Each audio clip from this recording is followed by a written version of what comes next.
welcome to this edition of Money's Best Friend with me, Vivek Law. We tend to spend a lot during the festive season. To go overboard on your expenses without any sensible planning is something you should always avoid. To actually give your credit score a boost, you need to start managing your bills, your EMIs, your debt payments, etc. in a better way. Today on Money's Best Friend, we tell you how you can build your credit score. A credit score speaks volumes about your personality. It not only showcases your financial health, but also your character. This is the reason most financial institutions check your credit report before giving any approval to you on a loan. Only after they are satisfied with your report do you get a loan sanctioned. Not only loans, these days credit reports are also considered when applying for a telecom connection, a new job, or even sometimes marriage. Let's see this report on how a few simple steps can actually help you improve your credit score. A low score can impact your prospects of getting a loan in many ways. If your score is low, here are a few tips to improve your credit score. First and foremost thing to do is to get your credit report by paying a fee online. After receiving the report, check the score. If it is less than 700, you need to improve your rating. And if there are any error, resolve them immediately with the credit bureau. Always pay all your bills on time. This is because your payment history amounts to almost 35% of your total score on your credit report. You need to maintain no late payment status for the longest period possible. If there is any amount outstanding on your name, get rid of it immediately. It doesn't matter how small the amount is, if it is slated on your report, pay it off as soon as possible. Always maintain the required balance in your account, particularly when an EMI is due. Unpaid loans affect your credit score badly. If your score is already low, then do not apply for a new credit card. It is advisable to pay cash during purchases instead of putting them on credit. Lowering balances help improve credit score. Another important measure to improve the credit score is to pay down the credit cards and avoid credit card default. Generally, you should try to make the balance of each of your credit card at least 30% below the credit limit. Remember, the more quickly you discipline your payments, the better it would reflect on your credit score. All right, to discuss more on how you can improve your credit score and what you must do to make sure that your credit score does not slip, joining me now is Harshala Chandorkar, who's the Chief Operating Officer at CIBIL. Thank you very much, Harshala, for coming by here on Money's Best Friend. While we all somehow have heard this word before, many of us are still not very familiar with what credit score really means. And yet, silently, you and your entity have actually been already building a database of our credit score for many, many years now. So upfront, can you explain a little about why having a good credit score is important? What is a credit score? Okay, first of all, thank you, Vivek, for inviting me on this show. It is very important for consumers to understand why your CIBIL report and your CIBIL TransUnion score is extremely important today. Today, almost no loan or no credit card is sanctioned before banks evaluate a consumer's credit report and score. It has become an integral part of the loan evaluation, loan appraisal system, and hence it becomes that much more important for a consumer to first know what is there in the credit report, and second, how should they ensure that they maintain a good credit history, thereby have a good credit score. So very briefly, if I have to explain what goes in a credit report, and what all is there in a credit report. So CIBIL has over 1,500 institutions which are members. So all the banks, housing finance companies, NBFCs, credit card companies are all members of CIBIL, and by being members of CIBIL, they gave us information on all the loans that they've sanctioned, all the credit cards that they've issued in the past years, and they keep giving this information to us on a month-on-month basis on how the payments are happening, what are the new loans that got opened, what are the loans that got closed, where there are defaults. So for a consumer, if I have taken say 2 credit cards and I have 3 loans from different institutions, all these institutions have given this information to CIBIL, and we collate this information and put it together in a credit report. So that's your basic credit report. This information is then used to calculate your credit score. So what is a credit score? It is very simply a 3-digit number ranging from 300 to 900, and higher it is to 900, the better it is considered in terms of the credit worthiness of a consumer. So all the loans that you've taken, all the credit cards that you've taken, how have you basically made payments on them really depend on what score that you will get. And Harshala, can I go to my bank and demand this report from my bank, or do I have to go to a credit score agency like yours to ask for it? So if you have applied for a loan and the bank has accessed your report, you can ask that bank for a report. Alternatively, you can come to CIBIL and access your own credit report and score in 3 very simple steps. First is you fill an online form, application form, which has basic details like your name, address, date of birth, identification numbers like PAN, passport, voter's ID number, telephone number. Then you go on and make a payment. It's an online payment either through a net banking account or through credit card account or debit cards. Once you've done a payment, you will go through an online authentication. It is very important for us to do an online authentication because of the information which is there in your credit report. We would not want that information or that report to go in someone else's hands. So you only should get access to your own credit report. After you've done online authentication successfully, the report is available instantaneously to you. For some reason, if you fail online authentication, we have given an opportunity for the consumer to either upload the documents on the website, your KYC documents, typically your identification proof and your address proof. Alternatively, you can also email those documents to us, and then in an offline mode, we will verify those documents and send the report out to you. The cost of the report is 500 rupees, and it will contain a detailed information on all the loans that you've taken, not just now, but if you've taken a loan say 6 years back, 7 years back, that information will also be there with us because it's been over 10 years that CIBIL is operational, and we have information on loans that were sanctioned even in the past. And as of now, this is only confined to banks, or are other institutions or other services, companies like mobile phones, etc., also intending to get into this? No, so other than the credit institutions, so the entire banking and financial industry or sector, there are other entities who also can by law are permitted to work with CIBIL. So one is the telecom companies. So today several telecom companies work with CIBIL and access reports and scores of individuals before they issue a postpaid card, because if you look at a postpaid card, that also has a credit limit. So before they issue a postpaid card and decide a credit limit, these telecom companies access reports from CIBIL. Insurance companies today are members of CIBIL. Again, they access information from us for various risk management practices. Credit rating agencies, brokers can also become members of CIBIL and are members of CIBIL and accessing information. So from a consumer standpoint, it is not just your financial transactions or financial matters where a CIBIL report is going to be used, but it is other aspects of your life also where the report is being used. And then it becomes that much more important for you to ensure that you are disciplined and you make payments on time and maintain a good credit report and a good credit score.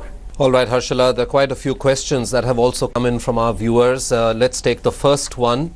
We have Alka Singh, who's from Mumbai. She's on the line. Hi, Alka. Hi, hello. Yes, how are you doing? I'm doing good. Are you making your payments on time?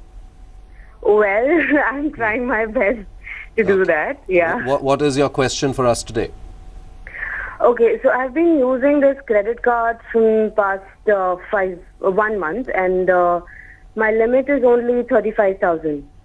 So I've been using and I've used all my credit limit. Okay. So while paying the monthly amount today, this month, the added interest has exceeded more than 35,000. So right now I am not able to pay the full amount. So I just wanted to ask, will this affect my credit card score in future? Okay, well, I'm very tempted to ask you, what were you doing spending that kind of money and going overboard? I'm presuming it was all the discounts that are up on offer and you were doing online shopping, but I shall leave that for another show. But Harshila, Okay, sure. clearly she is going to not be able to meet the payment for this month. I think the larger question really is that how often does this credit score get flagged off? If I have missed, say, one monthly cycle, and I'm hoping that she and others who are listening, will make sure that you don't run up these kind of bills unless it's an emergency. But how does it work in terms of what is the periodicity for which a bank sees my inability to pay before I get docked in terms of, or red flagged in terms of being a defaulter? So the information, the credit information, the data comes to us on a monthly basis. So all these institutions who are members of CIBIL send us data on a monthly basis to us. That information then gets collated into a credit report, and your credit score is a dynamic number. So it gets generated only at the time when the report is requested for. So now let's take this example where the bank has given information about Alka and she has applied elsewhere for a loan, and that particular bank has requested for her report and her score. At that time, the credit report will get generated and the score will get generated. And information which is there on the credit report will basically be instrumental in forming the credit score. So it is a dynamic number, gets generated at the time of request of the credit report and score. But having said that, the question which was asked about, not being able to make a full payment on the credit card. So there are a couple of things here where I would like to, inform all the consumers in general. One is on the credit card. If you make the minimum amount due payment, then it is not reflected as a default on your credit report. So it shows that you have made payment on time because the minimum amount due has been paid. However, what the consumer has to keep in mind, and this is what most of the people are not aware, that if you don't make the full payment, if you just make the minimum amount due, you are paying a heavy interest on that balance that you've not paid. That is one. Secondly, whenever you use your card next for any purchases that you are making, you will start paying interest instantaneously from that point of time onwards. So it will become, your interest amounts will start ballooning. So you have to make a conscious decision in terms of what do you want to do when you're using the card, because you will start paying high rate of interest. Credit cards typically tend to have anything between 30 to 40% rate of interest. So take a conscious decision when you're using the card or when you're making a minimum amount due payment in terms of the interest that you will be paying for that particular payment. I would also advise here to the consumers that maybe it is better that you take a personal loan if you are you have no choice but to incur that expense. It probably makes sense for you to take a personal loan where the rate of interest will be a little lower than what you pay on your credit card. We are talking about how you can improve your credit score, and with us is Harshila Chandorkar, who's the Chief Operating Officer at CIBIL. Let's take some more queries now. We have an email that has come in from Mehak Jain. She is from New Delhi. Her question is, I have settled my credit card payment and personal loan with the bank, but still my credit score is low and the bank is saying there is some pending amount that I still have to pay. I want to know, what is that pending amount if I have already done the settlement? Will it affect my credit score in the future?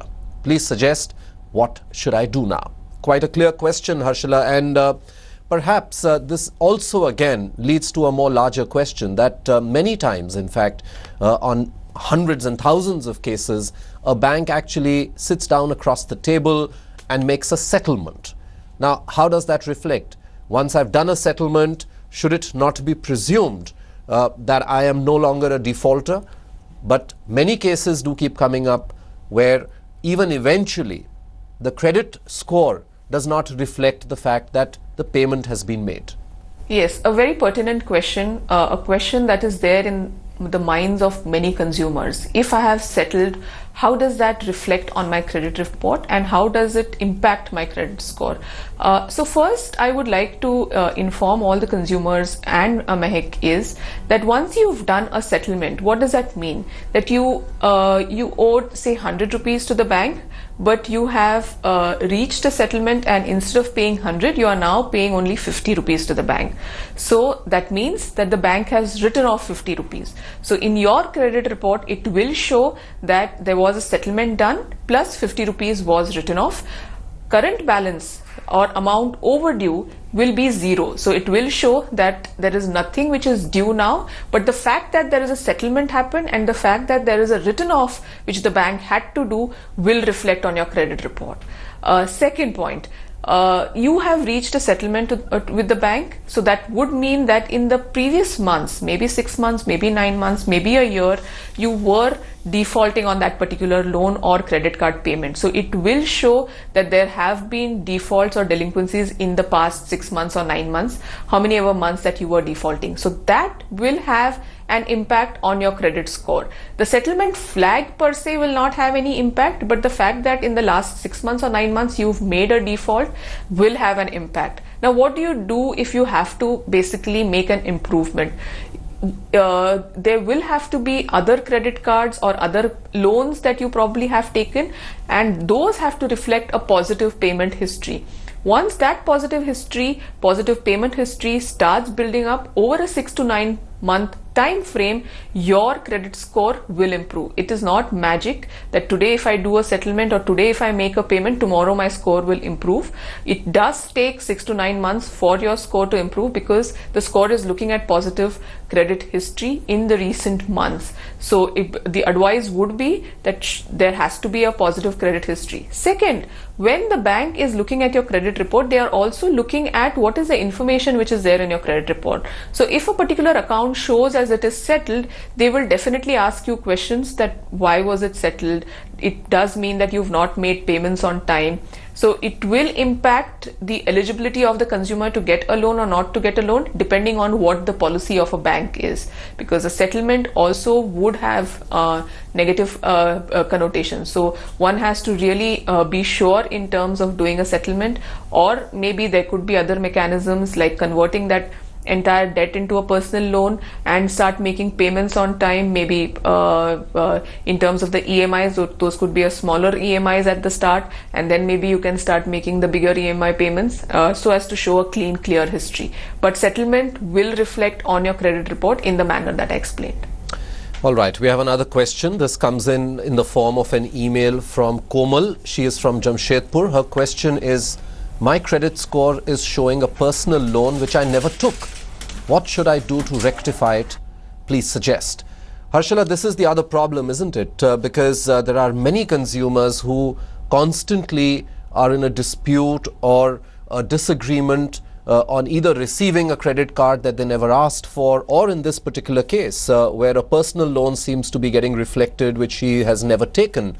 Now, where there is this disagreement between a bank and a consumer, what really happens? We've seen several cases where when the consumer goes to the bank actually realizes, yes, I made a mistake and does a refund, but may be on many occasions does not make the necessary change at CIBIL's end. What do we do in such a case? Absolutely. So in situations where a consumer has looked at his or her own credit report and finds that there are inaccuracies in the credit report, be it that the personal loan which is not mine reflecting on my credit report, be it a current balance and amount overdue being shown incorrectly. Many a times a loan account has been closed but it is not reflecting as closed. So there could be inaccuracies in your report, and if there are inaccuracies in your report, CIBIL will help you resolve those disputes. CIBIL will help you in terms of getting those inaccuracies rectified. We will coordinate with those particular banks and speak with them to get the information updated. So CIBIL cannot make changes on your credit report on its own because the data has come from the bank. The law doesn't permit us to make changes. We will have to coordinate with the banks to get it updated. But that entire coordination process, speaking with the bank, getting the information updated, is something that we take on as our responsibility and help the consumer. Second, if you have raised a dispute with CIBIL, that again is an online process. You can go to our website and raise a dispute. That particular information which you have disputed and that particular account will reflect that this is under dispute by the consumer. So that gets reflected on your credit report that this account is disputed by the consumer. Till the time it gets resolved from the bank, that dispute remark will continue to stay there. Once it gets updated from the bank's end, we will send an intimation to the consumer saying that now your information which was inaccurate has been corrected, and we will also remove the dispute flag. So that's the entire dispute resolution mechanism that we have established, basically to help consumers get inaccuracies on their reports corrected. Now in this particular case where the personal loan does not belong to the consumer, they can write to us, raise a dispute online. We will do the analysis and find out where the inaccuracy is and help them get corrected. All right, Harshila, thank you very much for coming by here on Money's Best Friend, taking queries of our viewers and solving some of their problems. Thank you very much. Thank you very much for inviting me. All right, it's time now to wrap up this edition of Money's Best Friend. We do hope it has given you enough idea on how to manage your credit score. If you have any queries related to equity, mutual funds, insurance, real estate, gold, then do write into us at moneysbestfriend@aajtak.com. And of course, don't forget to mention your contact details.